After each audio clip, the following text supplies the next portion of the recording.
Gen Z is the hardest working generation in American history, and if they were born in the 1950s, about 1/3 of them would be multimillionaires and retired by the age of 40. And this is not just my opinion, this is what the raw numbers say. Based on Federal Reserve numbers, no generation has worked more than Gen Z. In the 1960s, households worked on average about 38.5 total hours per week, compared to Gen Z two-income households that are working 85 to 90 hours per week. And in addition to that, 55% of them have reported working some kind of side hustle or second job. And so the question is, if they work so hard, why are they so poor? And it comes down to four main factors: real estate prices, student loans, healthcare costs, and transportation costs. Let's talk about real estate. In the 1960s, a typical single-family house would cost between 1.5 and 2 times the median household income, but that was only one person working. Now with 2 people working, it's over 5 times that household income. Meaning if we put a typical Gen Z family with 2 incomes into a time machine back to the 1960s,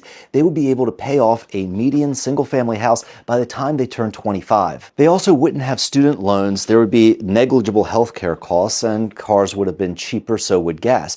And so they would be able to save an additional $4,000 a month that they would be able to put towards retirement. Compounded over 15 years from ages 25 to 40 with 8% annual return, this would mean that the typical Gen Z household would be at about $1.4 million in net worth by the age of 40 and have a paid off house at the same exact time, meaning they could probably retire in their 40s. And so what this says to me is that the US economy as we know it is being supported by the excess work of Gen Z households.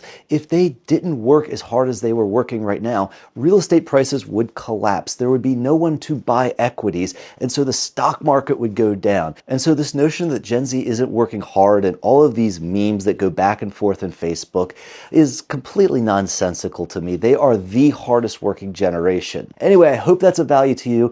Let me know what you think in the comments below, and I'll see you all on the next video.